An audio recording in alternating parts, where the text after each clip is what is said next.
it's been a story that's been going on since we were kids. It's one ongoing story, right? So it's like the cycle of story that continues as long as you live. You know what I mean? We watched it, we've grown up with it. So even though we got issues with it, I mean, we still love it. You know what I mean? That's what I was saying. I didn't know you were off cam. Oh yeah, So go I ahead. got you. I got you. Yeah. I mean, you know what I mean? If you think about it, it's grown with us. Yeah. That Oh yeah, that's kind of an emotional side of something. You tie into it, you have a connection with it. So even though we have our Jar Jar Binks moments and our dumb stormtrooper moments, thousands of those moments, it's just the stories are still larger than life. You know what I mean?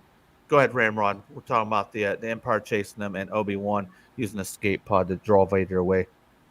Well, I know we love to give them shit about missing all the time, but um, uh, they do have deflector shields. I'm assuming that that ship still has deflector shields, and you kind of got to also consider, when the Millennium Falcon and Empire Strikes Back was trying to escape from a Death Star, they had kind of a similar situation. They resolved it differently, but yeah, it was, I mean, a similar situation. Small ship being chased by Star Destroyer, the Star Destroyer trying to knock him out of the sky. Um, yeah, that part is, kind of exciting and everything, but I didn't have a problem with. Um, and as far as Obi-Wan splitting off, that was perfectly understandable. Um, honestly, Leia was going to be understandably upset and don't want him to leave, but he knew what he had to do, and because he knew that Vader wants him, and the only chance the rest of them had is if he took off, and so I was kind of surprised that he had anything more than an escape pod on that ship, though. I mean, that small transport ship had a small shuttle on it. Okay, I'll accept that, but um, and honestly, I'm not surprised Vader decided to go after Obi-Wan, because I mean, he's like the honey badger. He don't give a shit about anybody but Obi-Wan. So, Honey Badger, yes. Oh my God, Honey Boo Boo, Honey Badger. Oh my God. All right, so if we're all done with that point, the next part is Owen and Baru prepare for Rava's attack. And can we get no? We're gonna get to a little bit later because we go back to Tatooine. You guys were talking a little bit ago while I had something going on, and I thought to myself, and I wanted to see if everybody thought the same thing. The visuals through several parts of this were much more on point. I thought Tatooine looked good. I thought Alderaan looked good. I thought the fight scene looked pretty good.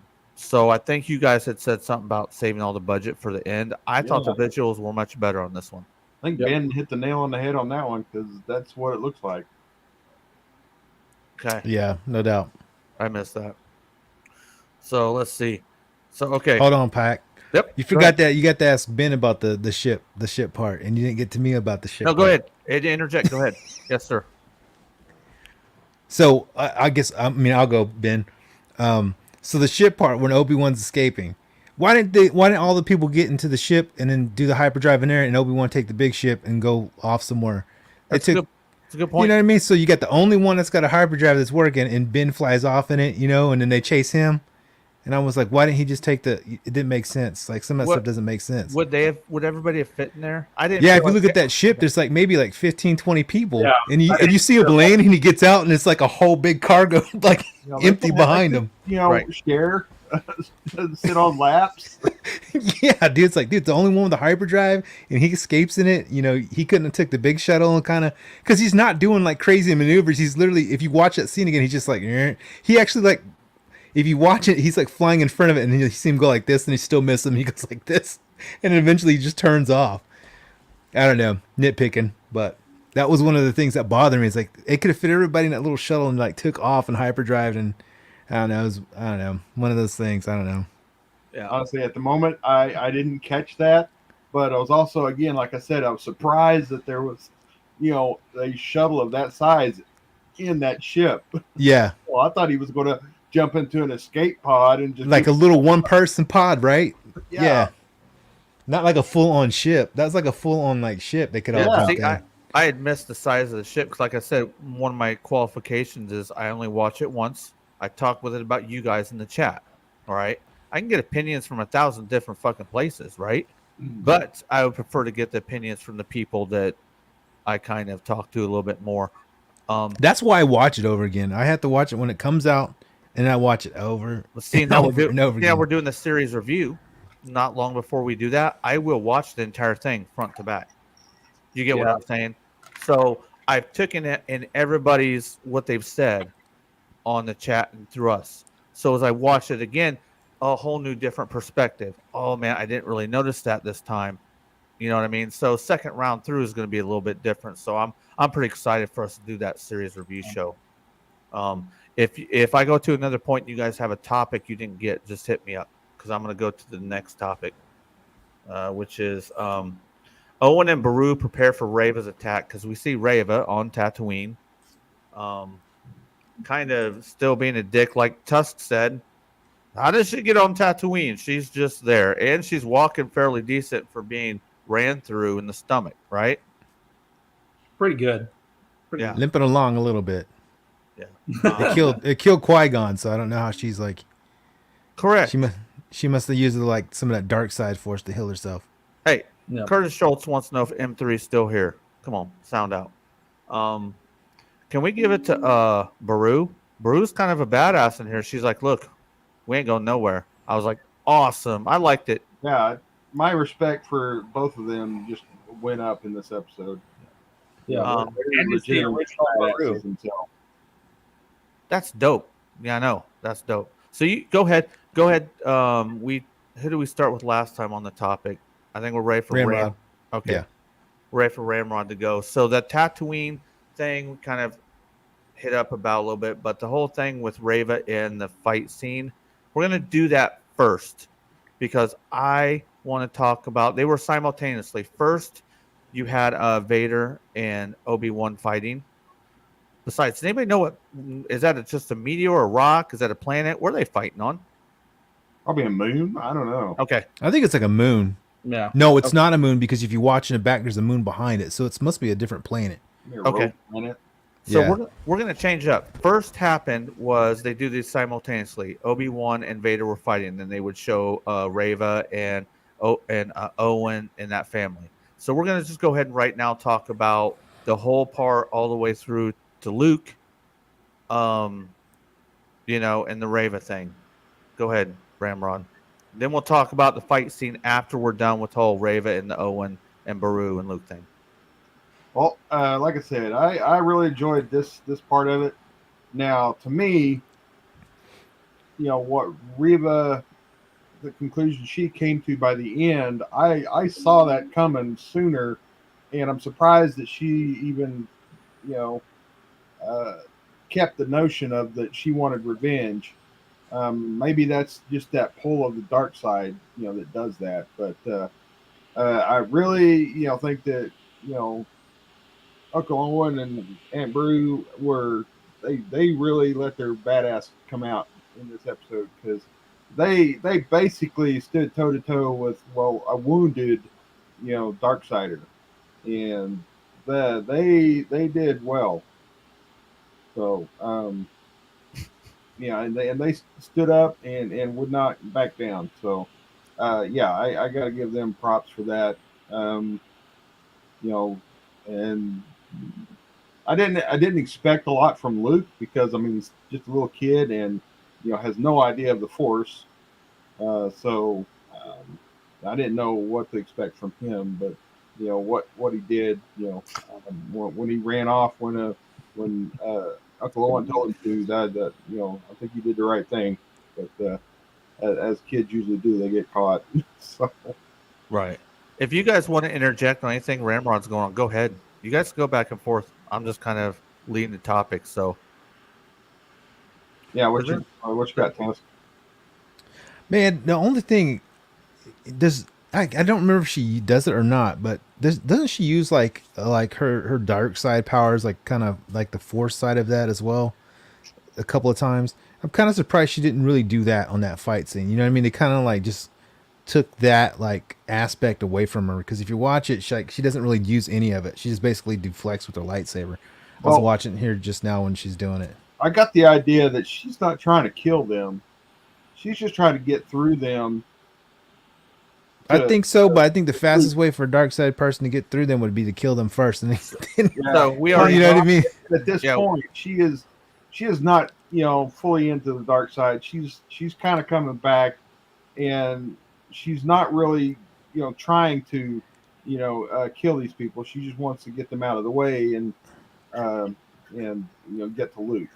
Yeah, guys, I think that she's conflicted. We obviously know she's conflicted, right? So I'm wondering if that kind of maybe you can't second guess yourself in battle. Okay, so if you're having a fight within yourself, you are probably going to be acting out of character, maybe not, or not out of character, but you're not going to be elite in battle. And we both know that she's been conflicted ever since it was revealed, and whoever knows how long before that. she does use the force throw to throw a crate at Owen to knock the. Yeah. I Probably just think fly with his I hands. think she's conflicted, Tusk, and it shows in her battle skills. I think it's just a way to fill space, and they did a crappy way of doing it. Hey, That's do you what I like it? think. Hey, I'm just gonna say it right now. Do you like this episode, or do you not like any of it? It's all right. It's got problems, especially when Owen pokes her in the side with his finger, and then she's like, ugh, and Now, she doesn't do anything to him. Do you If someone poked me in the side and had a hole in me, they're gonna get swiped with the lights. right?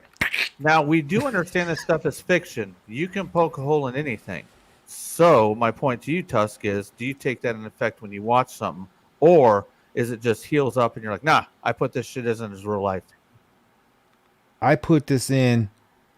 Some of this parts is corny, cornier than corny, and like some of it, I don't know. I want to like this show, but there's so many problems with it. I see every time I watch it. By the time I watch it the fourth time, it's getting worse problems than the time I watch it the first time.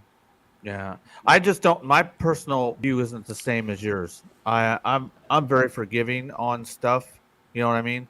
So that's where we're all a little different. Like to me, it's like okay, it's fiction, and like with okay, Anakin he looks old as fuck. I know he does, but my imagination's taking it. So my imagination helps me fix anything that I think is fucked up because I'll watch it and I'll be like, that don't look right, but it's a fictional show. So go ahead, Ben. I don't think you touched base on the Reva and the Owen. Oh yeah. No, it's good to see. That was my favorite part. The fact that we get to see Baru and Owen, and they're packing heat inside that cabin. Yeah. I figured they would have like guns readily available, though they're acting like this is like a weird thing. And then they bring up the fact that like they mentioned something about Tusken Raiders. I'm like, oh yeah, Tusken Raiders. Like I would have guns all over that place. Some laser cannons, some dude, like preaminer cannons or something. I forgot about that, but like they have a gun and they take it out, and Reva's coming. I'm surprised they can't hit her because like they're not too far away from them. I take it those are like old farmer guns. You know what I mean? Those are just for like womp rats and stuff. They're not actually like anything powerful. So you just got like Jawa blasters. Do you see what Jawa blasters do in the video game, dude? Those things like level out everything in front of you. Yeah, they're out there. They're out there with like rodent 22. Yeah, I know. They're shells. Like put a bullet right through you. So yeah, it'll do the job. They do what they can to protect Luke. Yeah, that's what they got. They got them little pea shooters right now. And I know somebody out there in some reviews probably like, well, why doesn't Luke use his force powers on? Well, he doesn't have any. Yeah, he doesn't have any. Luke is useless. I mean, I was sitting there hoping that they did not do that. Me too. I was hoping they didn't do a scene where he's like, yeah, because they like to do that. They like to do that, but they didn't do it. And I'm proud of them for using restraint. But that's a good scene. I am surprised. I mean, of course, like she couldn't kill them because we see them in A New Hope. But I'm surprised she really didn't like she's really trying not to kill them. And I don't know if I'm for sure. So she wants to kill Luke Skywalker, right? Because she figures out it's Vader's kid. Oh, okay. So Ben, I want to touch base on that. At the end of the last episode, we find out she finds a communicator, and then Yeah. she finds out about Luke, and she already had an interaction with Owen. I was like, why is she after Luke? Because she's supposed to be turning over this new leaf, and he just ran her through, so she's definitely out. Why is she still being um, um, an antagonist? And Yeah, you just hit it on the head. it doesn't really make sense. And I mean, a lot of her like kind of like plans in this show don't really make sense. But that part didn't make sense to me. I think you might be right. She realize it was Vader's. You know what I mean? So I maybe think that. she did. I think that's why she was trying to kill him, and she was still in the revenge uh, mindset. And although I think she was coming out of it. That's why she refrained from killing Owen and Beru. But she was like still focused on revenge. Gotta get that last hit in to Vader. Couldn't take him down herself, but I can go do this. Yeah. And yeah. I feel like she would be like confused, like if you were like, "Oh, Darth Vader has a kid," and then you go out to like this farm with like a bunch of random farmers on Tatooine, and there's like a little kid, and you're like, "Are you sure that's Darth Vader's kid?" And then like this, yeah. like she'd be walking up to the farm, and there's like no defense system whatsoever, and there's just like two farmers with one gun, and there's like a little redheaded kid, and you're like.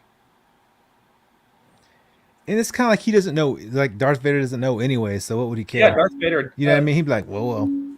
Yeah, so I guess she's just trying to hurt Darth Vader because like Darth Vader killed her friends and they were kids and stuff like that. So she thinks like if she kills Darth Vader's kid, he's gonna go up to him and be like, hey. Right. So But that's what I think. I don't know. I'm sorry, Ben. I didn't mean to interrupt you. Oh, you're good. You're good. So that's her motivation. But yeah. And then I guess at the very last part of this, we see Luke run away towards like the hills and stuff like that. So, and then does it cut to Obi Wan and Anakin right after this? It's going back. It's in between, like the whole Anakin and Darth Vader scene is like all before that the running off part. It's going back and forth, but I want to do them separately, just so the chat knows that the flow of the show is they're going back and forth. But I didn't want to go back and forth when we talked about it. So, but I do have a question for Tusk when Ben's done. Oh, I'm done. Yeah. Okay, so this is I ask questions to understand people. So Tusk. Yeah. If you have there's several things you talk about you don't like, and I think we talked earlier. There's some other issues you have with some other Star Wars stuff. What makes you continue to watch stuff if you don't enjoy it, like with Star Wars? You gotta have hope. What are you hoping for? You hope they write something good out of all this mess. So basically, you're like, I just like, what stories drew you in so much that you have that hope? What stories? Nothing out of the new stuff. What part of Star Wars drew you in that you still have so much hope if you don't like a lot of the new stuff? Well, there's only parts that I don't like a lot of the new stuff. I mean, there's just, you gotta admit, episode 1 through 3 isn't phenomenal. It's not. It was not phenomenal when it came out, and it's like some people they like it, just like kind of people with nostalgia. They pick out things that they like out of them to make them better. That's what happens with everything, especially with like Star Wars. I mean, Star Wars, they're not all great. You know what I mean? And even like some people's favorites, like a lot of people, everybody's gonna have different favorites in this group right here. Ramrod, what's your favorite Star Wars movie? Empire Strikes Back. Ben, what's your favorite Star Wars movie? It's actually Empire Strikes Back. Yep. What's your favorite Star Wars movie? My favorite Star Wars movie, I like New Hope, and I like Phantom Menace a lot. See, and my favorite is Return of the Jedi. A lot of people are like, "Oh, really?" I'm like, "Yeah, that's my favorite one." So it just depends, you know what I mean? But like it really just depends. Like some people really like certain storylines to other ones, you know. Right. And there's no rhyme or reason. There's really no rhyme or reason. See, like you say, you're talking about the prequels, 1 through 3. Mm-hmm. The prequels have a special place with me. I liked a lot of stuff about the prequels. There was some stuff in there I didn't like, but to me, each person's a little different. What you consider trash is another man's treasure. You know what I mean? So 1 through 3, those movies were good for me. They're all right. Like I was saying, like they were good for you. Like Bub, he thinks like the third one's great. I like the last half of the third one. I thought was great. Yeah. The rest of it, I'm not really much of a fan. Episode 1 was awful, but I love it how awful it was. It's See, I like was one of a this. kid when I watched those, and like I liked episode 1, and I liked most episode 2, but like I think the first time I saw episode 3, and it was in theaters, and I was still a kid, like I didn't really like that one too much, and I A lot felt of like politics. I felt like I was crazy because like we went back to school, and like all the kids were talking about how dope episode 3 was, and I was like, But yeah, not to go off on too much of a tangent, but the beginning of episode 3 is pretty badass. The fight scenes with the freaking no, yeah, that's oh amazing. my Like gosh, dude, it comes in swinging. Which Yeah. one? What's the fight 3. scenes again? 3. they're in space, we They're see in the orbit. Woodley cruiser, and like Oh yeah, that's a pretty cool fight scene. And the visuals are on point. Yeah, that whole first 15 minutes is pretty cool. yeah.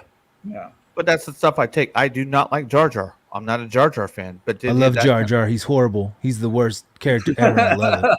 Right, He is the worst, and I don't like him at all.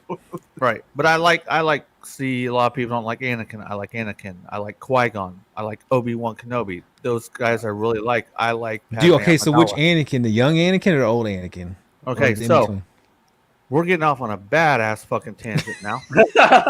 So Hey, it all ties in though. It all ties in. you're right. It could. So that's what a good panel does. And I wasn't trying to single out Tusk. I want to understand my fellow friend. You get what I'm saying? So he Oh can no, come you're to singling me out. We're gonna fight. You know, I'll mute you, and you won't be able to do nothing. See, there's a button right there. Boo. Don't make hey Banhammer. So you were asking me what were you asking me? Anakin, you said no. Oh yeah, young Anakin or which Anakin? Okay, Yeah. so I like young Anakin. Older Anakin is whiny. He is, but he was manipulated by somebody to make him this way. All right. So my displeasure doesn't come from him. It comes at the cost of Palpatine. Palpatine's a sumbitch, dude. Like he is an ultimate manipulator, pulling strings, and Anakin wasn't strong enough mentally to combat him. So I like both Anakins, and I'm not in the norm on that, and I understand that. There's actually a third Anakin. It's Yeah. Clone Wars Anakin, because Clone Wars Anakin It's isn't totally different. Yeah. like the movie Anakins. That's like I- the Anakin people wanted. Now, my favorite Anakin is Anakin from the original Return of the Jedi, where he's not like changed at the end of the movie. Oh, You know what I'm mean- talking about? You mean he shows up like that? The old guy. Yeah. I mean, why? I don't understand. Yeah, I that don't guy. understand. Yeah. Leave him as the old man. He died the old man in the Force. Like, leave him as the old man. Not You the liked young him, guy. but he Mind didn't it, have any yeah. character development. So What's that? you liked him as that particular instance, but you didn't have any. He didn't have any character development. He was just he's there. There you go. Yeah, but even with that, so like when they went back and redid it, you know what I mean? When they did the remaster, Correct. there's no reason to Correct. put the young Anakin. Oh not yeah, to they me. did do that. They did. Yeah. I forgot. Yeah, they they just did it to link the two, trilogies. It's kind of like one of those things where, like, no one's gonna know he's Anakin. Let's put the young one in. Yeah, it's Every- like everybody that guy was like, I was Darth Vader, and then they took me out. They should get a hold of that scene and put like characters like Watto in there, and then Something. like, the guy from the diner in episode 2 that has all the arms. And If like, you're gonna have, oh, and if you can have young Anakin, why won't you have Qui-Gon or somebody else at the end? But- We're getting sidetracked, but I want to throw out something else about Darth Vader and Anakin. And don't you know that the guy that was in the suit was probably pissed that he didn't get to be the Prowse. one who took Yeah, off the Prowse. helmet? Yeah. He was the one standing there. I mean, I know I've heard stories. I can't remember his name, but I've heard stories that starting from A New Hope, when he was doing that, when he Yeah. learned that they weren't going to use his voice, that they were going to dub over with James Earl Jones, he actually started just saying crap, just saying random shit. And people had to remember their line to say their lines correctly because he wasn't helping. Yeah, I believe his name was David Prowse. Prowse was the name, I think so. Yeah. But yeah, I thought that was funny. Ugh. All right, so we're going to talk about we're going to get back on topic now. I know Tusk tried to do that on purpose, but hey, he does say it all ties back in. It's fine. So we're going to talk about, because meanwhile, while this is going on, Obi Wan and Vader are fighting. So we're going to start this one off with Ramrod, and this is the whole enchilada. And you guys can go back and forth with each other if you want, but the fight scene, I enjoyed it. I'll put that out there before Tusk tells me he hates my opinion on it. I'm kidding. I love Tusk. Tusk is amazing, bro. I'm just busting his balls, man. Well, You guys go ahead and talk about that. Go ahead, Ramrod.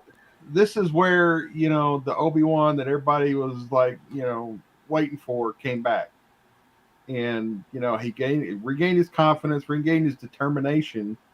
Before he was kind of wallowing in self-doubt and guilt and whatnot for what happened, and now he's resolved to end it. And he came back with a vengeance, and he went there to do what needed to be done, and that was really a kick-ass fight between them. And he showed Vader that he's not all that. He's not this domineering badass Sith Lord that he thinks he is. There's still people out there that can go toe to toe with him, and which in my eyes, this is the one of the things that everybody was worried about. The comment that in A New Hope that the last we met, I was the learner, you were the master, etc. That is still true, still accurate, because this fight, Obi-Wan just basically kicked his ass. Go ahead, Ben. Like I said, you guys can go back and forth if somebody makes a point that you want to touch on. Go ahead. I thought it was awesome too. Like that fight was great, and like not to get into like super nerdy stuff, but like I don't know if you noticed they were doing the stances like kind of like they do in A New Hope, where he's like holding out his like lightsabers, like they're pool sticks or something, and like they do those stances, and like they do kind of like their stances like they do in Clone Wars and like Revenge of the Sith. We get to see like a mixture of both styles of combat, which I thought were pretty cool. And I'm guessing whoever choreographed like that fight scene knew what was up, and so like I'm glad they put that in there. That was probably the only episode he worked on. Yeah, no, it was. They couldn't afford him for the rest of the episodes, but so I thought that was really cool. Again, like you said, we still get to see that continuity because even before, so like the fight scene's basically two segments where like Darth Vader thinks he crushes him with a bunch of rocks, which is brutal, but like Darth Vader's standing over like the supposed tomb of rocks, and he's like see a master or whatever he says. He basically calls them masters, so we could still kind of see that like Darth Vader holds them in his mind as that much, basically. Wasn't that interesting, Ben, how he called him master? Yeah, no. So even though I think he wants Obi-Wan to think he's completely like gone and he is Darth Vader, like we still see like some semblances of Anakin, even though he's just trying to be fucking petty after winning the fight. But yeah, no, it was an awesome scene. I thought it was pretty cool. The rocks, like that's very much like a Clone Wars type, fighting kind of thing, kind of like the video games with them throwing like spaceships and stuff at each other. So I thought it was a good mixture, and it's almost like a bridge between like how they fight in A New Hope and like a bridge between how they fight in Revenge of the Sith, because it seemed pretty brutal when and then Obi-Wan comes back and he's throwing those boulders at he's force throwing the boulders at Vader. I'm like, man, Vader's taking a freaking beating, bro. And then it's just like the beating that Luke took in Empire Strikes Back. Oh yeah. Go ahead, Ben. Oh yeah, that's interesting. I didn't really think about that because in Empire he is throwing those things at Luke, and it's just like hitting Luke over and over again. He's kind of just falling down. I mean, it wasn't as brutal as him like throwing an avalanche of rocks at him, but like right. I don't think he was Correct. trying to kill him right then and there either. So, but now it's a good scene, good dialogue. Like it's because the whole time you're kind of thinking like, well, what does Anakin think about getting his legs chopped off and his arms chopped off and burned to death? And we know he's angry about it, obviously, but like we kind of get to know like his thoughts on it with this dialogue. It's pretty good. I'd say one of the better scenes of probably any of the Star Wars stuff recently. Oh man, I want to go into a whole reason why that when I watched that, I didn't move my eyes. I just watched. There's certain ways that you connect to stuff, and I'm gonna go maybe at the end and talk to you guys about it. But the prophet director says Vader made it clear that he didn't want to kill Obi-Wan as much as he wants him to suffer. I would agree with that. Yeah. Um, Well, I think he was definitely trying to kill him with those rocks. Like that was his plan. Right. Besides that part, like he's definitely trying to kill him. It's like that he didn't expect that to be an instant death. He thought it would be like a slow, crushing death. Yeah. All right, so we have Tusk and Ramrod to go still with the Vader and Anakin. I'm sorry, Vader and Obi-Wan fight. Go ahead, Tusk. I like the sword fighting of it. I just wish they didn't have to use like they're so heavily using the Force when they don't really use it a lot later on. You know, that's kind of a more modern thing that they've put in the stories where they're using more of the Force throwing stuff, like the massive amount. You know what I mean? Like the big breaking of the rocks coming down and everything. They don't really use it a whole lot later on. So that's the only thing that bugs me. But actually, the actual lightsaber fighting scenes, I loved it. It was cool. It was pretty awesome. Especially the part when he comes out and he slices his face up, bro. I was like, dang. Oh, When he's talking through it, and he's like, both voices are starting to mix in. You know, the robot voice and then Anakin's voice at the same time. Cool. Yeah. Yeah, that part's really neat. But that's not really nitpicking. It's just I wish they wouldn't go so heavy on that. You know what I mean? Making it more of a physical scene instead of like, because that was one thing that's kind of bothered me through the show is like they're even though he uses the Force, Obi-Wan, and some of the other stuff, he never really uses it that heavy in episode 1 through 3. Neither does Qui-Gon, neither does anybody really. They don't use it as like lifting up ships and pulling, you know what I mean? They don't really show that, or it's not even like implied really. So for some reason on this show, they're like really using that a lot. And it's kind of like what they took from like the Force Awakens and Last Jedi and the Rise of Skywalker. They're using that more force of pulling down ships and stuff like that. I know it's in some of the books and in the game where they use it, but they're really using it heavy. I wish it was more of like the physical aspect. You know what I mean? Like you almost like think that he would have, like Darth Vader would have been just like, we're gonna go hand in hand on this one. You know what I mean? Almost all the way through it. I don't know. Then it would have been a Harry Potter movie. You know, that's what are you talking about? Harry Potter is Star Wars, man. Well, yeah, but you know what I mean. Like it's more wizardry. Like you're almost of it if they just do that much.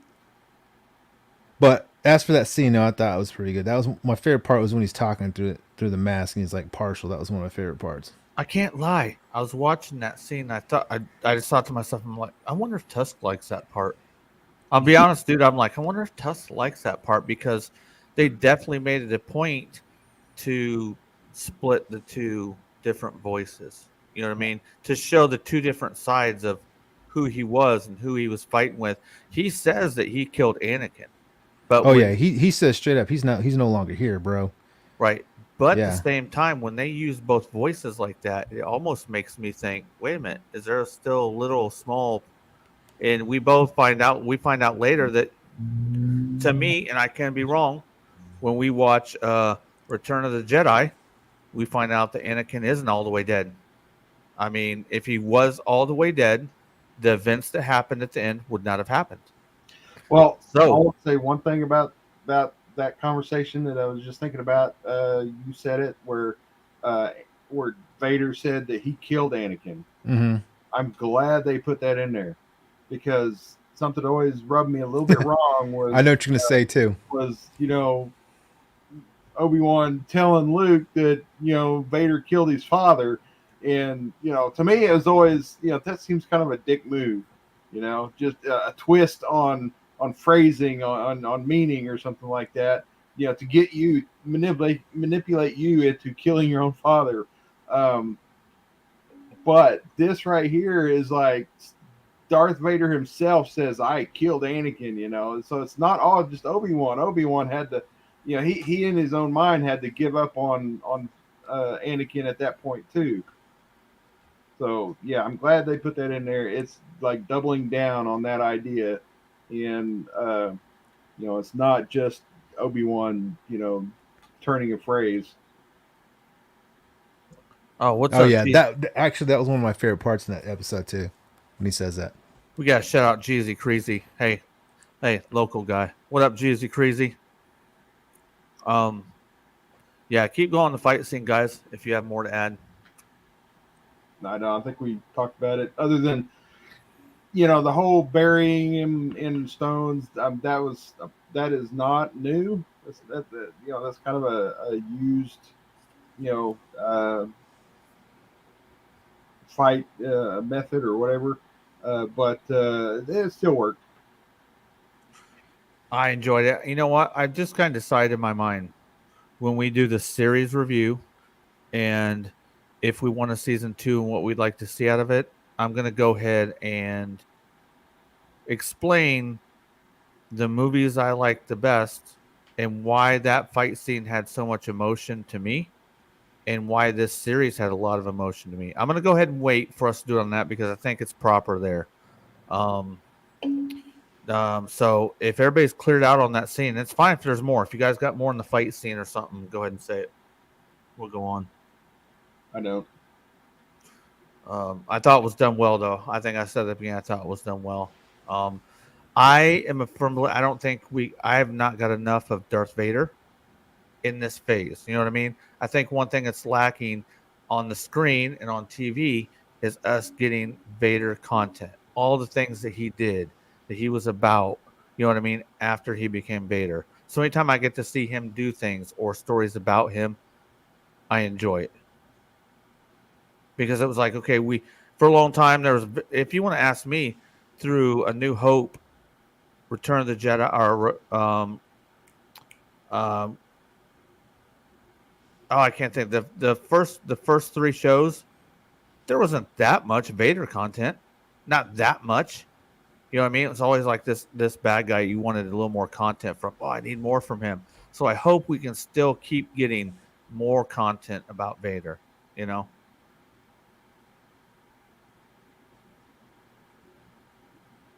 Radio silence. That's fine. Sometimes you need radio silence.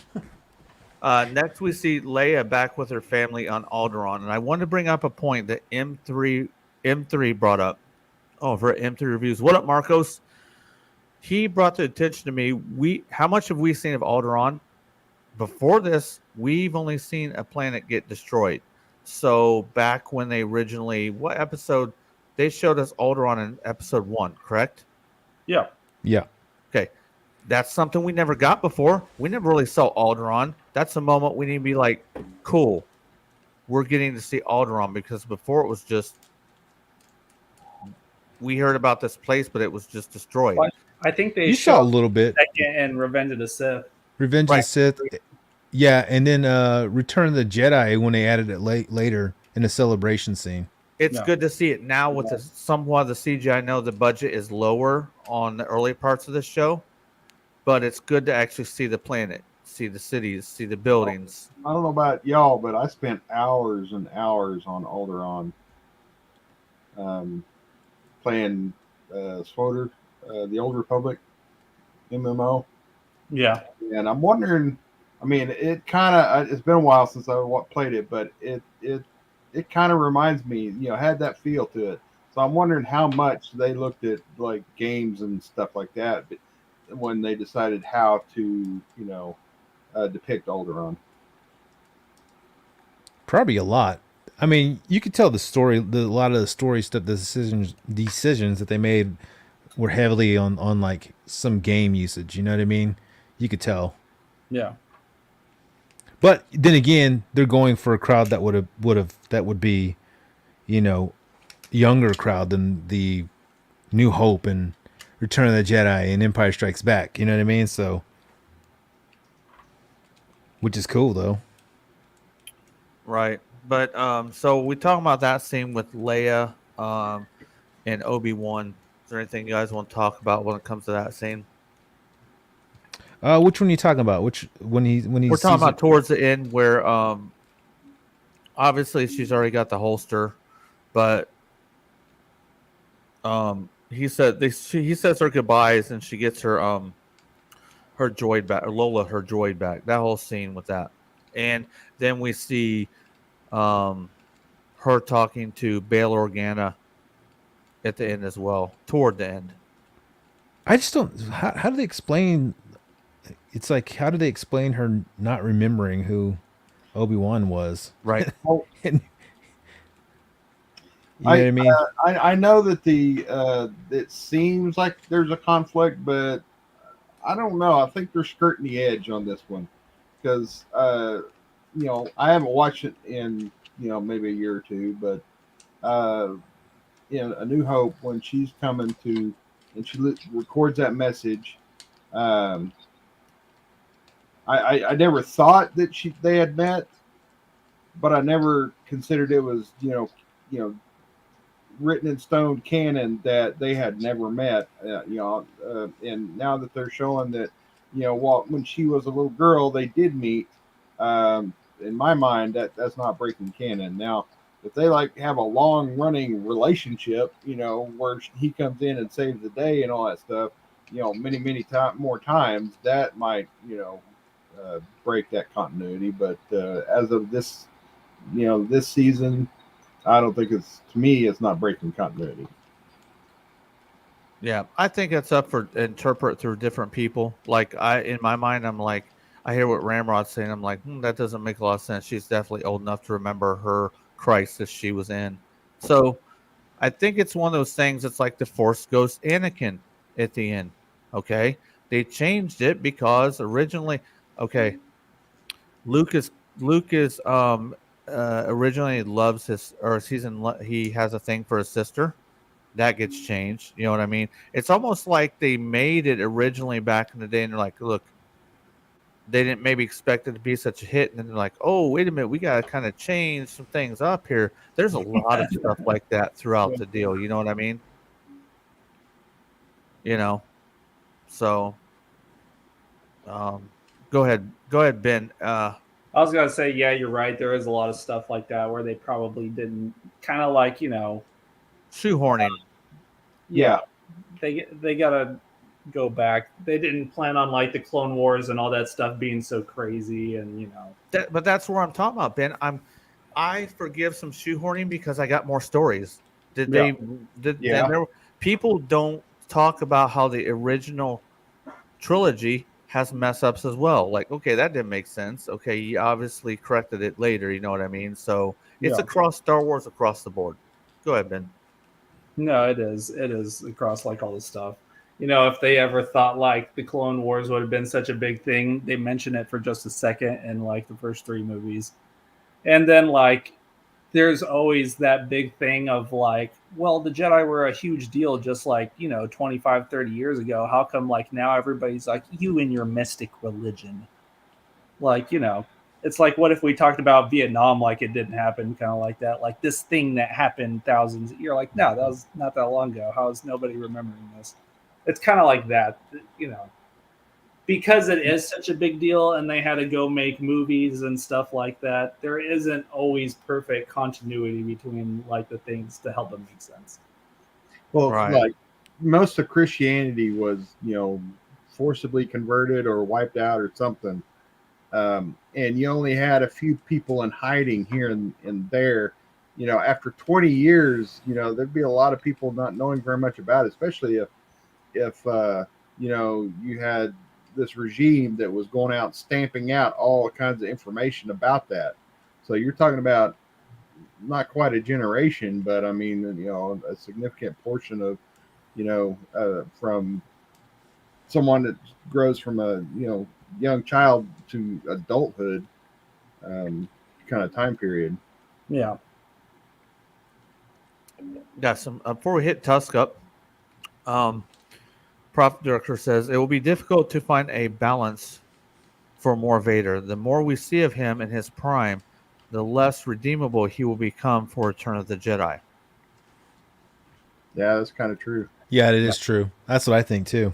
A good writer can overcome these things, though. But we are in question of writing, so But it's I was gonna say it's already been a lot of the main Right. parts have already been written, so it's kind of like you're kind of having to backlog that. well, that's the problem we keep running into. Things were made a long time ago. Now we built on this universe. I'm telling you, it was not meant to be, and it was like, whoa, this shit's taken off. So now we're trying to build an entire universe and a complete story, and it's just going to happen. But Kurt Schultz says, Pack, did you notice the flea from Red Hot Chili Peppers in the first 3 episodes? I definitely noticed that 100%. I called him Needles. When I see him, I call him Needles. We got MJ. MJ says the show could have been better without Reva and less Leia. And like I tell everybody here, we all got opinions and it's fine as long as we're respectful. I don't mind Leia. Reva in the beginning, I did not really like. We touched on that earlier. I think maybe if she was trying to deceive, like Tusk, if she was trying to deceive everybody around her, including Vader, which is a hard task to do. I think that's why I think that's why her acting was so strange. You know what I mean? Because it did, like Ramrod said earlier, it got better. You know what I mean? I think a lot of people, and I don't know this for sure, but a lot of people are like, are we going to get some woke stuff here? Is this just a throw in to be woke? And I thought it was nice how it played out, but I definitely see what you're saying there. Go ahead, Tuss. I was gonna say they're I don't know if woke's the right word, but it's the typical Disney storyline. You know what I mean? It's kind of like what they like to do. They want to they want more of diverse characters and different leading roles, which is not a problem if they do it right. You know what I mean? Sometimes they just rush it. You know what I mean? If you do it right, it can be done really well, which is the difference between some of the story writing between, say, Marvel and Star Wars. Sometimes Marvel's able to take the time and be able to develop it, and you can understand, okay, this is going to work. And then sometimes you get like some of this where it kind of just seems rushed. But I think so. He said it could have been better without Reva and less Leia or MJ, whoever that is. I would have to disagree with that because I think you actually, to be honest with you, if you had more Reva at the starting of it, and switching over in between and kind of showing that battle in like maybe in between those characters in maybe episode 3 and then gave her that broader reference to the episode 6, I think it would have fit a little bit better because that's what I saw when I watched those first 3 episodes. It's like, okay, this person's conflicted, and I think they chose this person for their acting ability to play this person who's confused. And that's what I've always thought once I saw the way she was acting.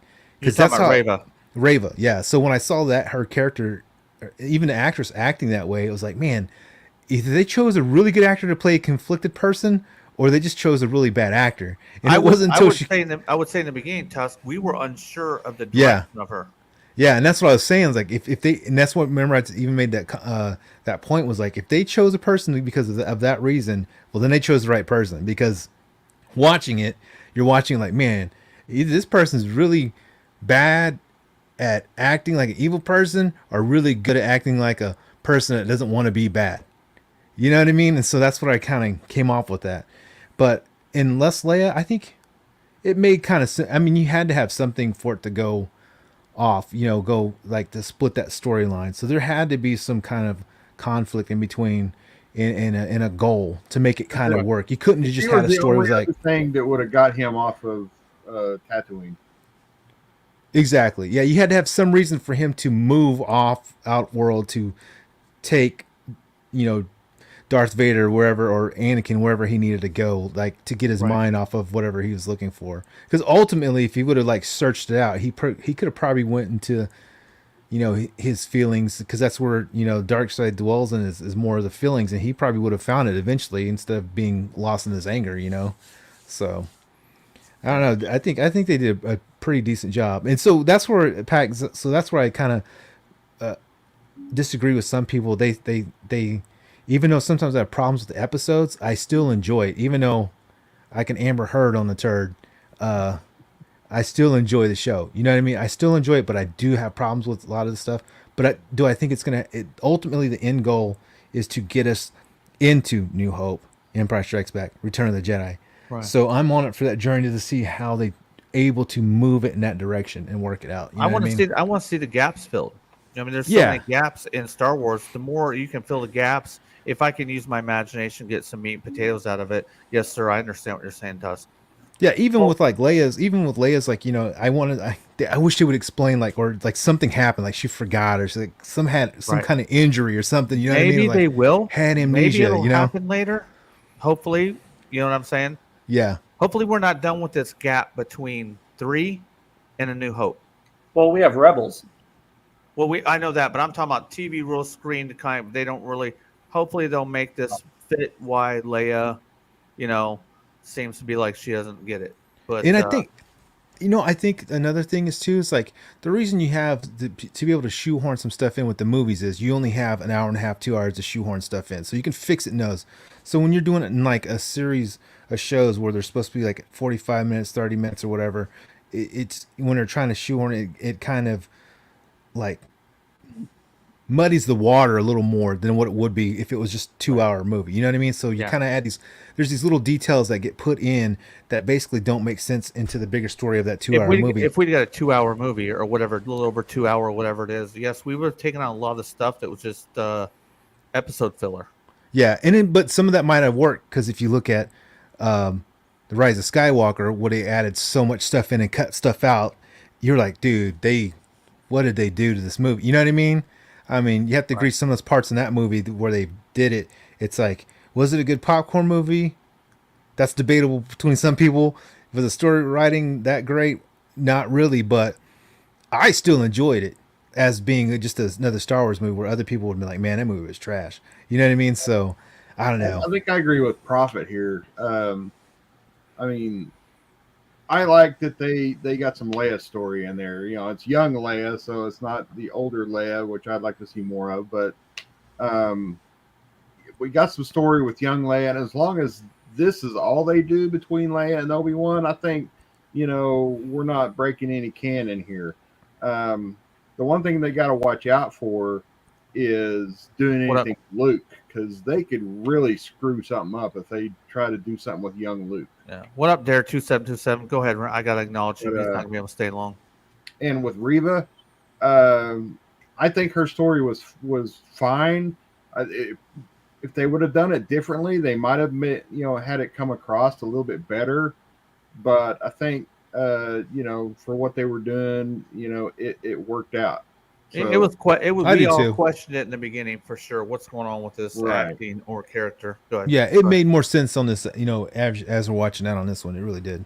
But that's the thing we're doing here. We're reviewing it as we go, and sometimes we're not going to understand it till we get to the end point. So I can't wait to the episode where they kill Luke Skywalker.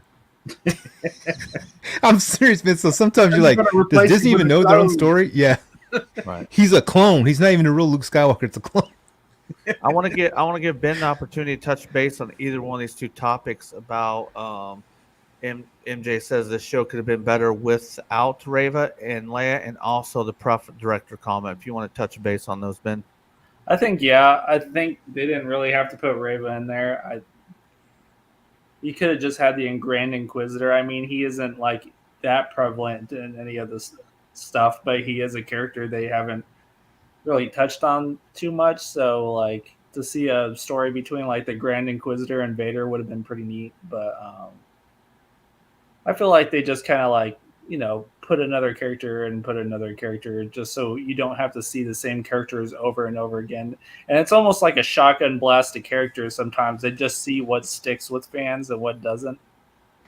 I think you're right on that, man. Like for real. I think it's kind of like almost like an algorithm type story placement with characters. You know what I mean? Like, so they have to put another character because like, okay, we got to keep these people engaged for a certain amount of time so they'll watch the show. So let's add this person and then add this person. I mean, it's kind of, Pac, the whole deal to AI is the ruler right now. Well, so, yeah. And I kind of, Star Wars is a business. And so they always see what kind of markets they could get into.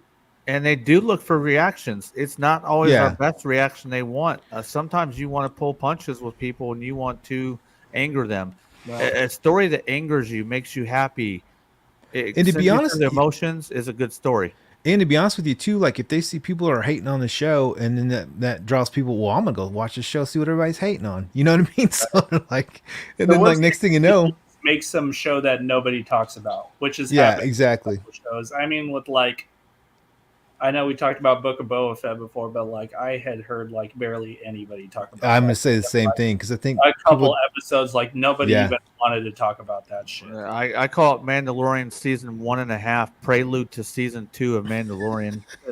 See, why I and that's call it where Spy Kids, Star Wars. yeah, Spy Kids. There you go. I think that's where I think it's where Disney learned was on the Mandalorian season 8. Like I was telling before, it's like they didn't make any toys, they didn't make anything for Christmas, and they just missed the boat on the whole thing. And I think right now they're kind of like putting it out there and like, okay, let's see if this character works. This character works.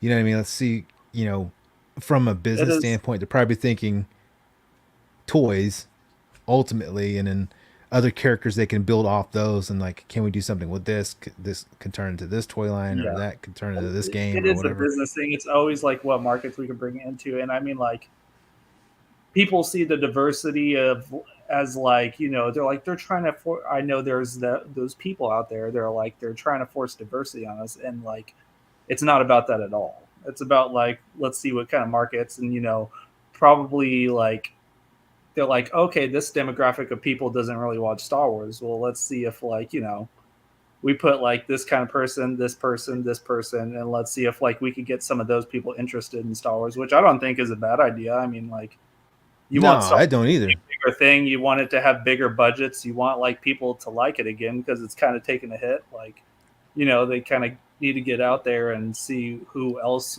might like Star Wars. Yeah, we got to shout out Big Stan. Big Stan's been here a while and he got no shout outs, bro. Sorry, up, Big Stan. Dude, I've been letting you do all the shout outs. So everybody that's been in the chat, I want to say that's been calling me, man. I've been letting Pac do the shout outs. So yeah. But can we just say, I want to say one thing. Reva on this one.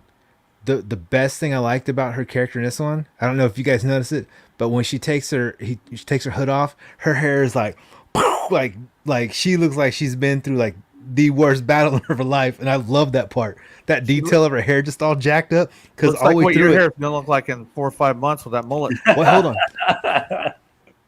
It's not that big right now. Not right now. 4 or 5. Give it 4 or 5 months. Yeah, dude. Yeah, probably. I'll have that thing down in the back of the middle of my neck. Yeah, but yeah, her hair was like, her hair when she took off her hood, like when she goes into the town, her hair just straight up like just all jacked up. I love that part about the show. The little details, like that part was actually really cool, because like you could tell her character's all broken. She's just like hobbling in, hair's all jacked up. I like that part. Are you surprised they didn't take her lightsaber? I thought that was a little surprising. Oh yeah, I thought that was kind of weird too. Like, okay, so they didn't take her lightsaber? No, they didn't take a lightsaber. That's kind of weird. Maybe, like you say, you might be giving the writers too much credit, but like Darth Vader's like, she ain't ever gonna. But then again, if he didn't think she was gonna die, you know what I mean? Like, why would he leave it? I don't know. You're right. Yeah. Right. I figured one of the Inquisitors would take it and use it. Yeah. On like, since it is like an Inquisitor saber. Yeah, he already took his Employee of the Month badge off. Yeah, he took that badge. He's like, put that right back Disney on. enamel pin, that part. Reference to our last show, Employee of the Month badge. And that took would it smooth off. Hey, would have been called Anakin a speeding death bullet? What was that? A speeding death bullet. We're talking about the pod racer. Like, yeah, just a speeding death bullet. Yeah. Well, I feel like there's a name for a crew in that saying right there, dude. That's why I put that up on Instagram. That one photo, if you saw Instagram, you can see Ben laughing about something or talking. It's like he was talking about the speed bullet, the death bullet. You know what would have made that scene better, though? As if the Inquisitor took another pin out of his pocket, and that wasn't the only Employee of the Month pin. There was another pin, and he was just like, that pin doesn't mean anything. You can keep it. He just took it off. That does numb my home. Yeah, there's like a whole drawer of them somewhere on the, like, you know, Star Destroyer. Prophet director, we're talking about that'll be a Vader left Reva broken with a broken lightsaber. Wasn't too Yeah. broken. She fixed it fast. Like he just unplugged it. Well, it was a double-bladed lightsaber before, but now it was just a single-bladed, wasn't it? Yeah. So he broke half of it. Well, we both know that's not too hard to that whole. You know when they spin that the ones and they just spin it Yeah. like the Inquisitors do, or whatever. There's I think a cartoon called I think it's Rebels where this happens and one it's easily combated. You just ram your lightsaber right in the middle of it while they're spinning it. Done in game. It's boom, thing blows up. No. Well, Rebels takes place afterwards, so they didn't think that far ahead yet. Right. I was gonna say, yeah. But I They thought don't figure that out. that's a really stupid, easy way because they like the Inquisitors like do that all the time when they spin them. I'm like, that's not a very good move if it's easily defeated like that. Especially if someone's behind him, going to shoot him. So that doesn't make sense. Yeah, that's probably why we don't see it in any of the like Force Awakens or anything like that. We never see that style of lightsaber.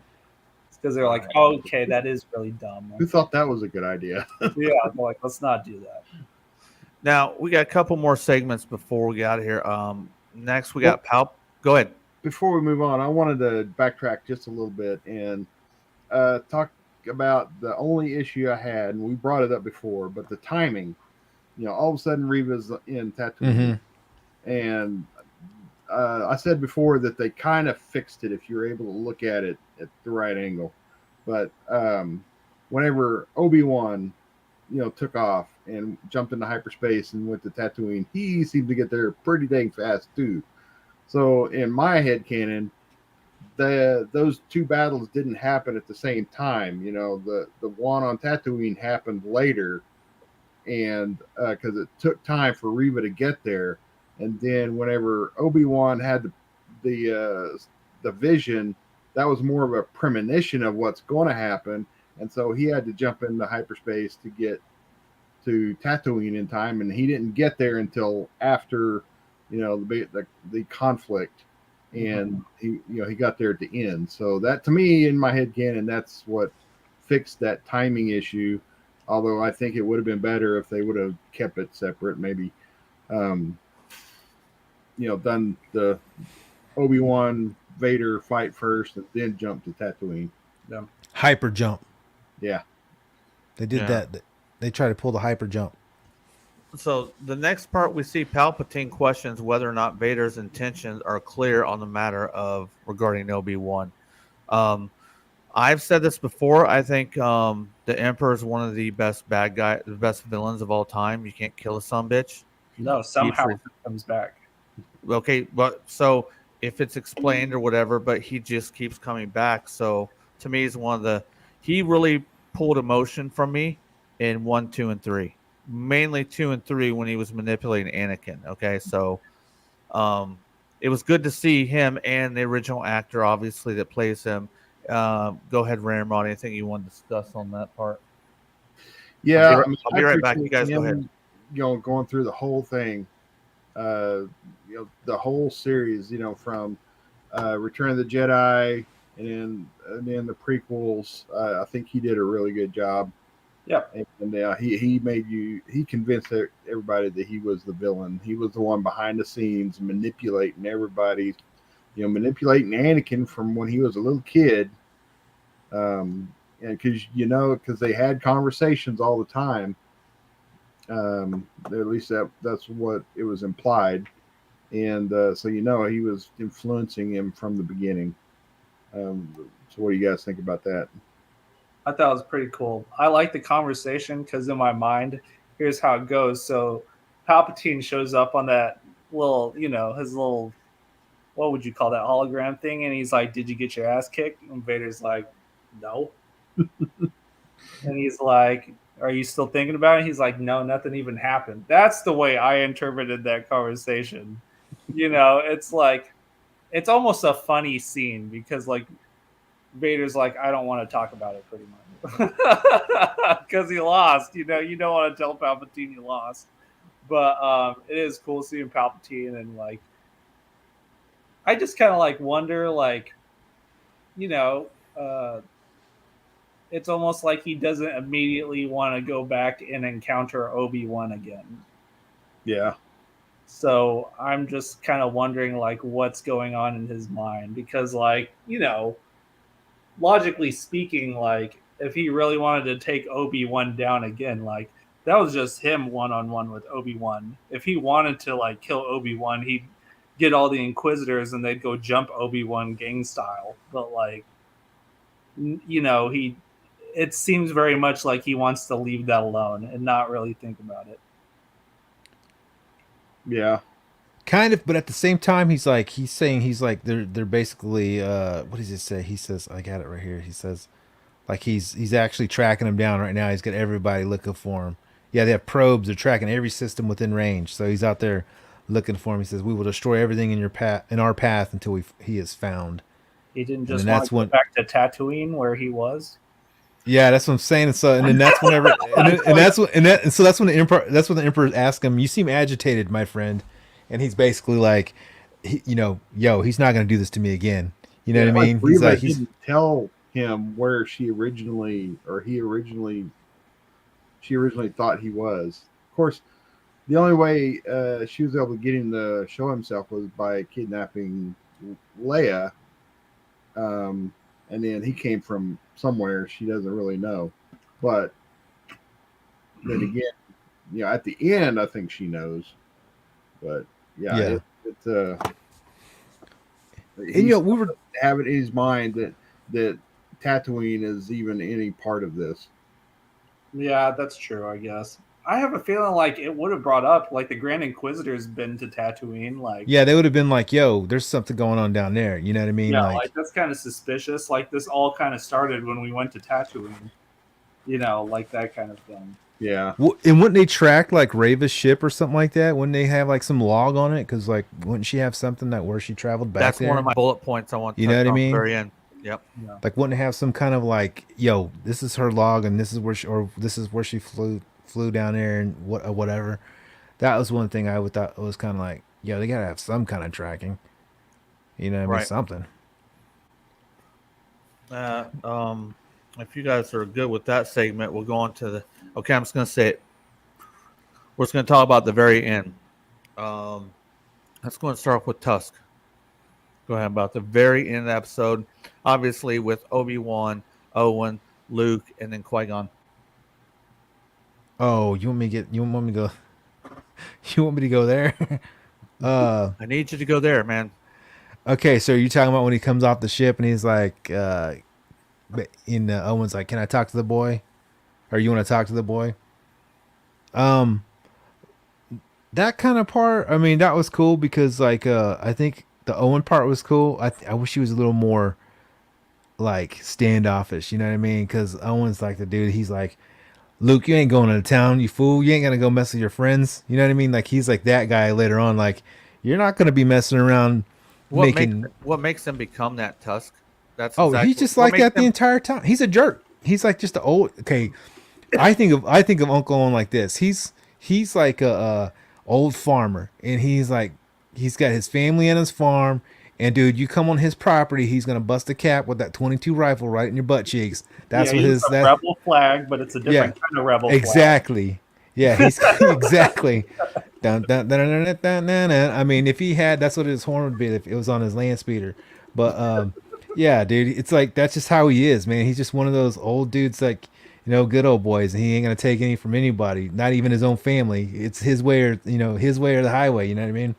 Yeah, this is where we see Obi-Wan give Luke the T-16 toy, and you're talking about sorry, Owen. I know it's got you emotional. Yeah, Owen being a hard ass later, he ends up breaking the T-16 toy. Yeah, in A New Hope. At the starting of it. And so I mean, and already he's already mad because he's already like hauling stuff, and Obi-Wan comes riding up on his space camel, and he's like, man.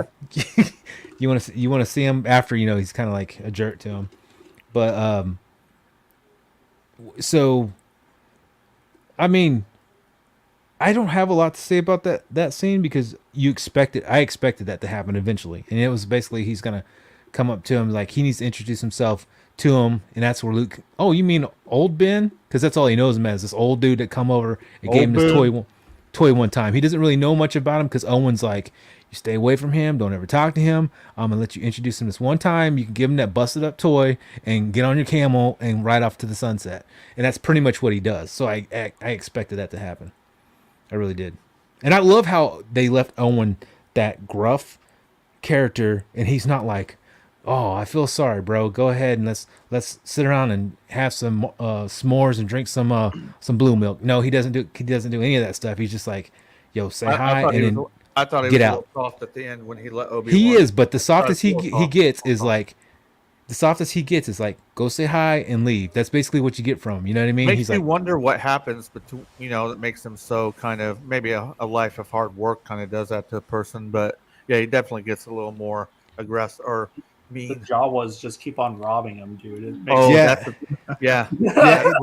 you have that, and not only that, he sees the rebel, he sees the Empire, and he sees what they're for, and he sees what happens to people in the actual village, and he's like, dude, I don't want any of that out here. That would be like, it's like how people don't live in a country here. They want to live in a country to get away from the police. They want to live in a country to get away from the people of the inner city. They don't want to mess with that. They go into town for the supply and they go back where they are. And that's all they want. And that's all he wants to do. He doesn't want to mess with anybody else. If you come to his place and you're not related and staying there, get on out, bro. Just hit the road. That's exactly what he says to him. I mean, I wouldn't expect anything less from him, to be honest with you. Go. So I guess we'll talk about Qui-Gon right at the end, and everybody can kind of talk about the Qui-Gon thing. Go ahead, Ben, on if you have anything to add on the Obi-Wan and Doesn't Luke call Ben Kenobi like the crazy old man or crazy old hermit in A New Hope? Yeah. Pretty much, yeah. He's Right. like, oh, you mean the old man? Yeah. Yeah. He calls him crazy or something like that, doesn't he? He does. Yeah. Yeah. So we don't see the part where like Obi-Wan goes and talks to Luke. So I'd like to imagine in my head he just tells him some wild ass shit. Yeah. And like that sticks with him for the rest of his life. And he's like, I don't want any part of that. He's probably like, yo, this guy's seeing people. It is not even there. He's like, he has this magic stick. He's walking around out here. That's why I thought it was out of character. That's why I thought it was out of character for him to be like, you want to meet the boy? Because like you just said, Ben, at some point in time, did he say, is he the one that made him think he's crazy? Or was that the reputation that Ben maybe had? Because, maybe that was the reputation he had in Tatooine. But I think you're kind of right on your thinking. Or it's whatever Ben said. He went over there and be like, look, this one's from General Grievous, and like started showing him scars and stuff like that. And he was like, he was a 6-legged cyborg bug man on the spinning wheel. And about 3 minutes, he spurted off about his adventures in the Clone Wars, and he just thought he was completely insane. Didn't that suck to see General Grievous go? Come on. Yeah, man. it did suck. I would like General to see Grievous. him come back somehow. Everybody can. It's all fictional. Why not? You can't bring him back. He exploded, man. Everybody can come back. I mean, people get cut in half, like their intestines just. Well, wasn't he from some kind of come race? back later? Yeah, he was literally all he was left is like his body was basically all shriveled up. All he had basically was his heart and a brain. If Darth Maul can be written back in, come on. Yeah. I mean, I didn't think they probably didn't plan on General Grievous being as cool as he was whenever they made that movie. I think if they could do it again, like they would just have him fall off a cliff, and then that's the end of it. Yeah. He's the most asthmatic. Go ahead. Go ahead, Ramrod, on this part. Well, I think you're right. And as Owen is, some gruff farmer dude, and because he reminds me of my grandpa, and he just wants you around to help out with the family business, basically the farm, and he doesn't he thinks you're wasting your time going off and with your friends and flying the T-16s and whatnot. So. And thinking about the academy, and I know we're getting into New Hope, but still, that's kind of the mentality I think of Owen, and I think he slipped and had a momentary episode of semi kindness when he asked Obi-Wan to see if he wanted to meet the boy. Yeah, because in New Hope, he's basically like, you need to stay on for another season, and this didn't mean one season. Just stay here and die on this farm, and just keep. That's pretty much what it was. Yeah. The next season he will say it again. I just need you for one more season. Exactly. Yeah. But That's why Luke isn't as sad when he like burns to death. He's like, "Oh no! Oh no! we got to go, guys." I mean, guess I like, know how I'm he outta is, here. but I still like Uncle Owen, especially the younger Uncle Owen. And but yeah, knowing how that turns out, it's rough. But Yeah, because like 5 minutes later, it's like I'm jumping on the ship with this old man. Let's leave. yeah, never talked about Uncle Owen yeah, again. yeah. It's like that's the last you hear about him. They Yep. definitely didn't. There wasn't a lot of emotion on the face with Luke when they burnt up. You're definitely Then right again, there. there isn't any emotion whenever Biggs dies either. He's just like, "All right, No, yeah." gotta shoot my shot. I think Mark Hamill's gotten a little bit better as he's gotten older. I think some of his early acting for me, I'm like, so. But Corvette Summer, wasn't that a good one? Guyver, dude, Guyver was awesome. Oh, yeah, You guys- Guyver. Dude, was awesome. Guyver. Love that That's movie. hey, you know what? That's one movie no one ever talks about, man. I remember watching that like written a videotape. I was like, dude, this movie needs to be hyped up. That movie is great. you got Tusk all wound up with that one, Ramrod. He's Dude, like, I remember "Oh, that one, movie." man. That movie was awesome, man. that movie is awesome. What's it I called? mean, low budget. Guyver, dude, that's low budget, man. Yeah, yeah, It was what, anime, right? Also Yeah, super anime. That movie awesome was awesome, dude. suits and like it's basically rated R Power Rangers. Exactly. yeah. Dude, when you see him basically morph, dude, you're like, dude, he is awesome in that suit, man. I don't know who the stunt guy was, but man, he looked great. Yeah. For when that movie was made and the budget they had, that movie was fantastic. all right. So yeah, you need to watch that movie. Pat. Yeah, you need to watch it. It's really You good, said man. anime? No, Well, it's from live an anime, action. but the It's one with Mark Hamill is a live action. yeah. What date do you know about? 1999 or 91, somewhere around there. Yeah, it's right in that range. It's like really early 90s or late 80s. Yeah. Like DJ says. Oh yeah, don't forget Corvette Summer. That's another Mark Hamill movie. I don't remember that one. I think he did that right after A New Hope. It was it was before Empire Strikes Back.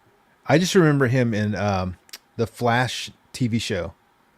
Yeah. You guys As remember the- that? As the trickster. Trickster. Yeah. Yeah.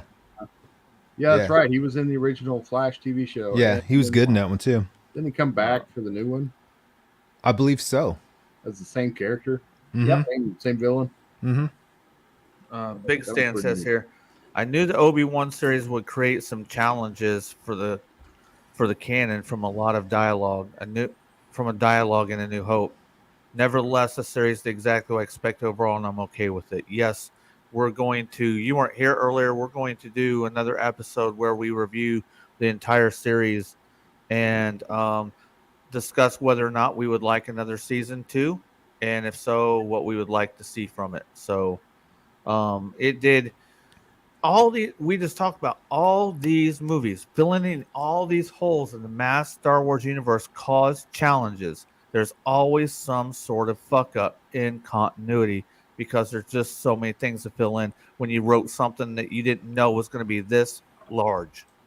So, Yeah. now we're coming to the very end. We're gonna go around. We're gonna start with Ramrod. We're gonna talk about him meeting up with Qui-Gon Jinn, the Force Ghost. Yeah, I was like, finally, because it was hinted at that Yoda was going to teach him how to do this. At the end of episode 3, and Yep. so, but I guess he just wasn't into it.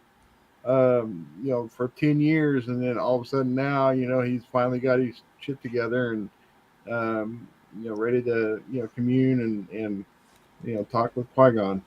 But I was expecting it at some point, and it from the way the series was going, it had to be at the end of the season. So Man, big topic for the next show. Big topic, big ideas. But man, Qui-Gon Jinn, Liam Neeson, love that actor and character in that. yeah. Yeah. You go, Ben. We'll go with Ben. I want to hear the conversations between Qui-Gon and Obi-Wan. He had to be like, "You messed up bad." Because like, you had to be like, dude, you couldn't have screwed up worse than like what you did. We gotta fix this big time. You It's talking good. about letting Anakin eventually does do what he's supposed to do, I mean, right? eventually, after he kills about like 500 Right. million But was the people, prophecy? Did the prophecy see that from the start, Ben? And nobody just knew it. They just said this guy's a prophecy, but it didn't explain everything that would happen in the middle. And then where they fucked up in the new movies. Okay, Anakin's supposed to be the he's supposed to bring balance to the Force, right? So at the end of Return of the Jedi, he supposedly does that. Then we have the last number 9 happen, where Ah, like, yeah, here's the Emperor again. You didn't do shit, Anakin. It's like Kathleen Kennedy, bro. What the fuck? Kathleen power Kennedy tripping brought the made balance, that bro. movie, dude. She was power tripping hard. yeah. Yeah. So So Ben, I think you were correct. I think Qui-Gon's probably out there chewing him out and said, "You really fucked this up.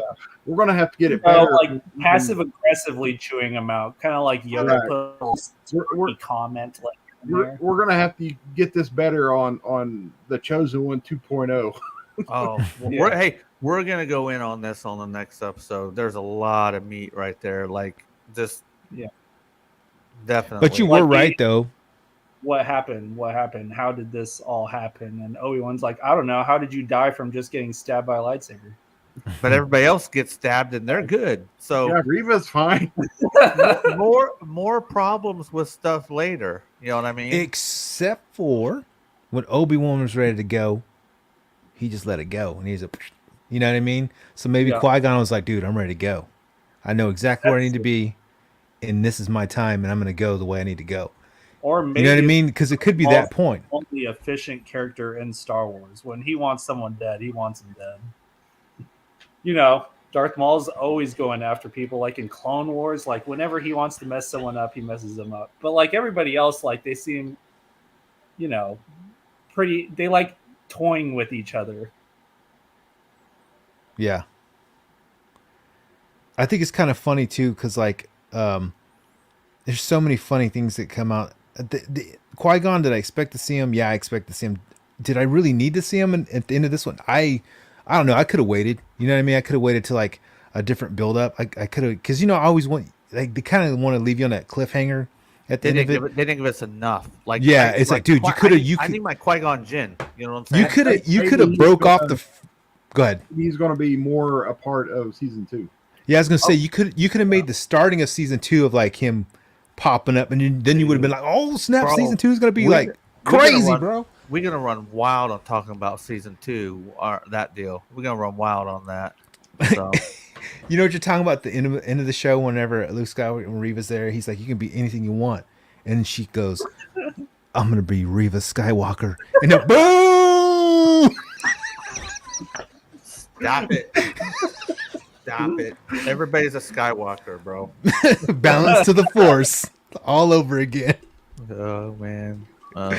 Yeah, and hopefully we will have a special guest on the next show. Hopefully, guy I know for a long time, never done any shows with, but hopefully Curtis Schultz will be able to join us on that, man. So we're going to go ahead and wind things up. If anybody has any bullet points or anything else you guys want to discuss about the very end, if I missed you, go ahead now. No, I think I'm good. I thought it would have been really cool if they lure Reva into that canyon whenever she follows Luke, because he has enough time because he's running out there and she's kind of like crippled. I thought he was going to get the Jawas or the Sand People to stone her to death for some reason. Now that would have been wicked, dude. Right? Kind of like that would have been crazy. They go into that canyon in like A New Hope, and then they almost get jumped. Mm-hmm. Again, that's just droids, but like I thought it'd been really cool if like she just got stoned to death. But that's a little too, brutal. So you think like if Darth Vader, like if Annie or Darth went out there and like convinced the Tuskens to go out there to do it? No, I think they just randomly do it because they're crazy. That would have been funny too. Like he was like Luke was hiding somewhere, and then she's like walking out there, and all of a sudden like Ewok action, freaking rocks out of nowhere come. Yeah, that'd be awesome. Oh, dude, let's do our bullet points quick because I got something we need to go over with Ben. Remember, I told you I was going to put you on blast for a couple things. You still want to do that? Yeah. Okay, hold on. Let's do all of our quick bullet points. I got a really quick bullet point here. Where is it? Wouldn't the Empire just leverage Leia again to get at Obi-Wan? Yeah, if they wanted to. So I'm like, okay, they can find Obi-Wan again. All they got to do is leverage Leia again. Go back there, do what you did again. You know what I'm saying? Because it's like we're trying to. That's what I'm saying. Yeah, that's what I'm saying. Yeah. Move. It's like, why wouldn't you just leverage Leia again? You know where she's at. Yeah, and they know now that there's some kind of connection with, what's his name? Senator Obi. Sometimes I feel like they're going to touch on something else and just drop it because they keep going, whoa. We keep having these challenges to overcome because of story and continuity. And it's like, you can only patch up so many before you just kind of screw it over. I don't think it's got to that point with my personal preference, but maybe that's why in the New Hope, they just go Death Star, Alderaan, blow it up, boom. We already know. We're tired of dealing with them anyway. Hey, maybe there's mad freaking fight between all of them during this time that we still don't know about. Maybe she's just whooping Stormtrooper ass and fucking. Maybe she's going hard, and they're just like, "Screw you." Yeah, maybe they can't get her. Darth's like, "Where's it at?" Alderaan. Okay, blow it up, boom, gone. Yeah, Leia, this chick is. Yeah, a lot more reason that they blew up Alderaan than they let on in the first movie. So yeah, there's a lot more to that. Okay. All right. So if you guys got any more quick bullet points, we're going to spend the last like 5 minutes because Ben's got some pretty cool stuff I'd like to show. Go ahead. Oh, okay. So here's the first thing. It's my first custom. It's the Big Trouble in Little China. And it's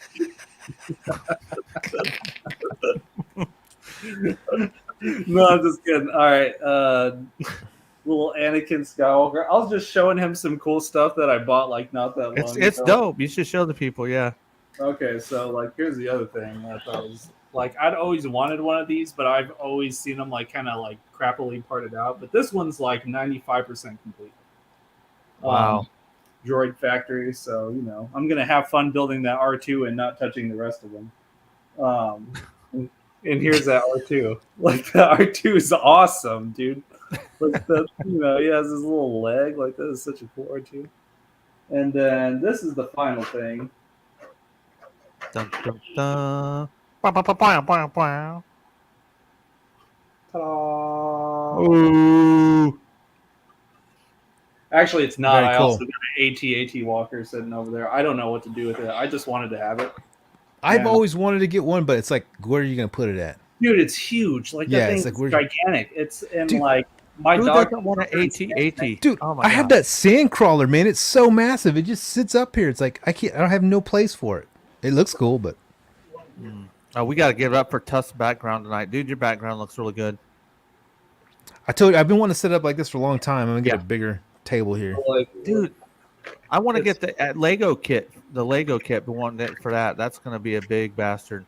Which one is that one, Ben? Is that You got that an original one or is that like a different that's one? that's the Empire one. Oh, okay. Real quick. Okay. All right. No, Yeah, I that's have the Empire one. And Dude, I'm I'm gonna gonna- get one, and one with like clear guns and stuff like that, and one finally came in with clear guns. Where did he go? He's coming. I guess he's going to get something. M3 Review says, I love the AT-AT, and the ATST is my favorite. Then the TIE Fighter. Dude, all those are bangers right here. Dude, the TIE Fighter is so awesome. I know. Dude, the Black Series TIE Fighter. Oh, my God. I'd like to get one of those one day. Fuck. The Black Series, dude, those things are massive, man. Bullwinkle says, my AT-AT sits on the floor like a dog. That's pretty much like what you do. And I was like, maybe I should have got this thing. Where's that? Oh, hold on. That's a Dude, park. I don't even know if I can get that. No. Let me see it. You're going on blast. Freaking sand crawler, bro. Oh my god! Dude. Sick. So I mean, that's it's got like, that is the park one, right? yeah, it's got like I don't know if I gotta turn it on. Do it. I don't know if Oh, dude, that is sick. I'm gonna buy that next time I go to Disney World. That's sweet. So That is what? sick. Oh my! Oh hey, damn it, chubbing up over here. That's Dude, right. it's got all kinds of cool stuff on it. I'm gonna put Like, everything into that little door. I'm gonna shove like quarters and ice cream and like all kinds of stuff. Bro, congratulations on that, Tuss. That's awesome. And the bin, man. Those pieces are awesome.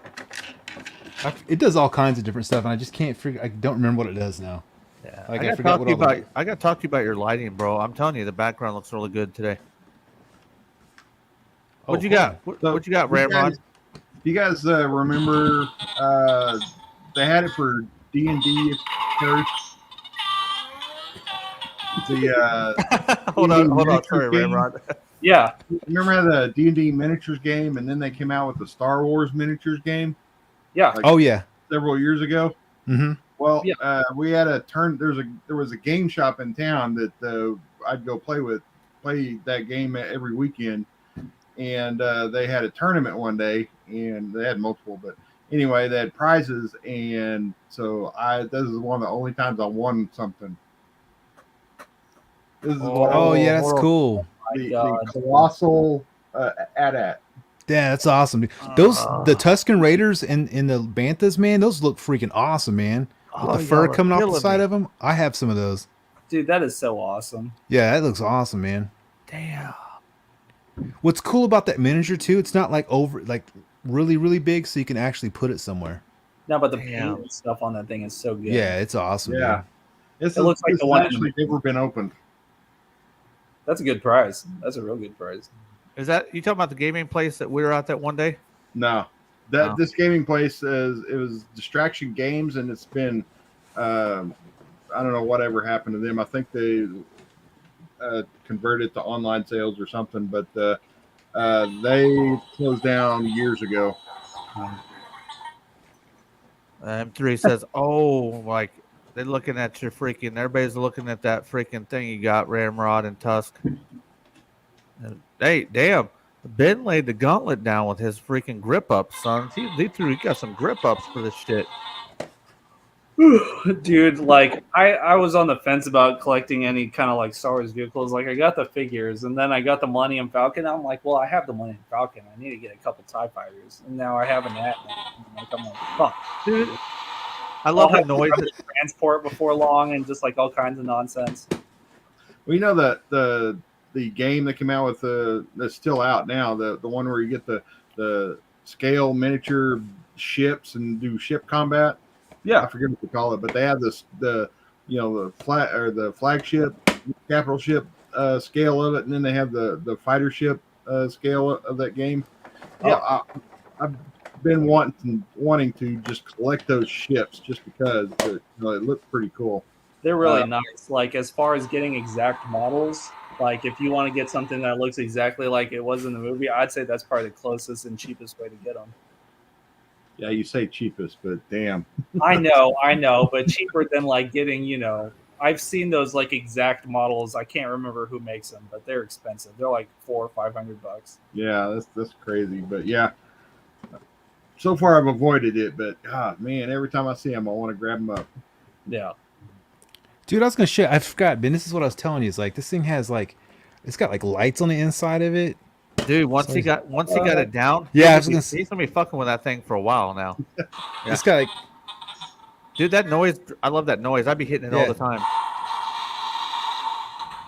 so, and then it's got the side. So it's got the side. Of course, the side area where you open it up and you kind of. Did you put some little Jawas with it, like up on your shelf? No, I didn't have any room. But then I didn't have any room up there. But like when you roll it, just like so you roll the wheel. That is awesome. It's pretty cool, man. Oh, and Yeah, here's the cool- hard I want- part. The hard part about this thing is like finding a place to put it when you go to Disney World coming back, because you can't buy it online. You got to bring it back with you.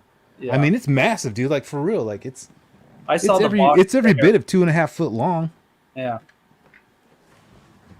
You pack it tightly in a box, and you take that box and pack it in another box, with lots of stuffing around it, and then ship it.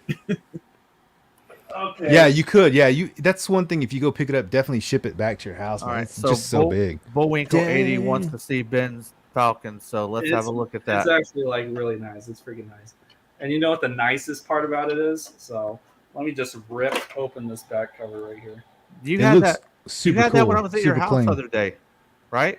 That's when you were showing me. Dang. Yeah, this was the one I was showing you the other day when you were over at my house. But yeah, it's like freaking clean, and like I got the little table in there, and you know, it's really nice. And I've know, I never saw actually owned a Falcon.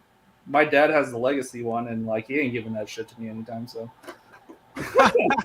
Which one is that one from? Which line? this one's the Empire Strikes Back one. Let me see it. Turn around on the top. So here we go. Man, that looks really good, dude. Dude, yeah. Where'd you get that one from? It's Steve's.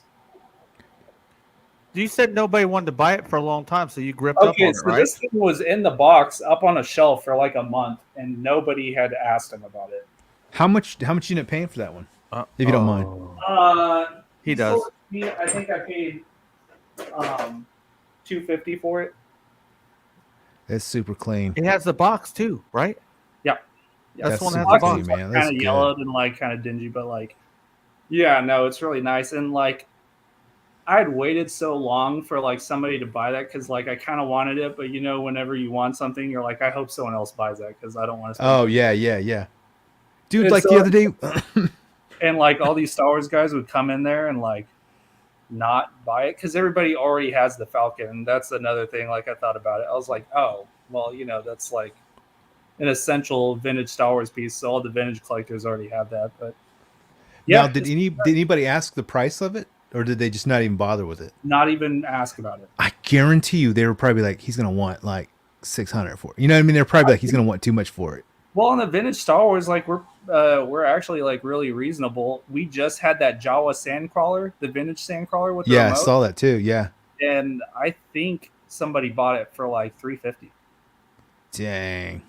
Yeah, it was missing like the little staircase, but like you could get that staircase for like $100, and if that Sandcrawler is like complete, that's like an $800 piece. Yeah, that's like that Hellboy. You remember I went over there and asked about the Hellboy. He's like, he's gonna want 30 for the one with no horns. He's gonna want 60 for the one with horns. I said, hey, you know, I said, as I was leaving, I said, hey, how much do you want for the one with horns? He said 30. And I was like, okay, let me. Yeah, exactly. Okay. Yeah, sometimes people just don't ask. Like we had the Imperial shuttle. That's And 'cause the it's box. $3,000. Yeah, that's true. Yeah, there's also that thing. They're like, well, it's gonna be expensive, but like we had the Imperial shuttle in a box for like 4 months at the front of the store, and like nobody asked about it. Like finally, one guy was like, "How much is that?" And like we told him some reasonable price, and he was like, "Okay," and he went and bought it immediately. Yeah. But it's just like So- one of those things. For all those people that don't know what we're talking about a toy store in Oklahoma City called Toy Base 10. This is one of the largest damn toy stores you're ever going to see in your life. If you like vintage Star Wars, like it doesn't run dry. Like we're never out of stuff. Right. Yeah. And, The only other store that's like that would be Vintage Toy Mall up in Tulsa. Broken Yeah. Arrow? Yeah. Yeah. Yeah. No, the Jinx one. The one in Jinx it has more vintage Star Wars than the one in Broken Arrow. Broken He's Arrow? got 2 locations. Damn. Dude, Yeah. Broken Arrow ain't to be I messed haven't with. been out there in like 2 years. I need to go. Yeah, check it out. Jinx has all the graded high end stuff, and then Broken Arrow has more of the vendor stuff. Yeah, Oh, okay, cool. yeah. So he wanted to separate it because the other one he turned more into vendors, and like even like Steve was saying the other day, he didn't want to have a store with vendors. So Yeah. like he has all of his main stuff at the Jinx one, and then like the vendor stuff and some of the video games. That's that he right. has. Yeah. Yeah, Because I went to the Jinx one before, and he had that like Power Ranger screen used bike in the Yeah. store, like the full size bike and stuff. Like that's basically the high end stuff. Like yeah. Everything like graded or high end, anything that's over $100 and up, he's got it at that store. Yeah. Just a second. But yeah, vintage Star Wars, it's crazy. Like, and it is affordable now. Like, I've been checking prices on eBay every time. Like, I kind of want to get something, and like, the stuff's going back down to like, well, I would say somewhat reasonable prices. Yeah. Yeah, So, I was gonna say I saw Ben on Sunday, but I'm not gonna say where I saw him at. because he was heading to work. So I'm not gonna say anything. That's secrets between you and me, Ben. Yeah. The fuck you talking about? But anyway, what we're talking about is right there. Toy Base 10 in OKC, Oklahoma. You can pull it up. You don't need much more information than that, and you can find your way to it. That's what we're talking about. But like I said, I mean, more in Star Wars, you got GI Joes, you got Masters, you got Transformers, you got rooms of NECA. that stuff. Yeah. Barbie, if your kids like Barbie and stuff like that, like Hot Vintage, Wheels, yeah, vintage toys everywhere. Hot So, Wheels. It The reminds me NECA, of, the NECA stuff. If you can't find NECA stuff at Target, that's the place to go. You might pay a little more, but it's definitely worth going there and not having to drive around now. right. No. So Yeah, but it is 100% worth telling and mentioning. So hit that place up if you have the possibility, if you have the option. And Curtis Schultz says, "I definitely have to visit you, Pack." Yep, we missed it that one time, man. But yeah, definitely had to hit it up. There's a lot of good places to go in Oklahoma City with Hot Wheels and toys. There's Action Comics, Yeah. There's Cosmic Collectibles. There's the city's popping. There's Here's vintage stock if you like paying $40 for one. Mary Hot- Swap like, Meet, Mary Swap, yeah, Wagon Wheel Flea Wagon Wheel. Market. Apple Tree.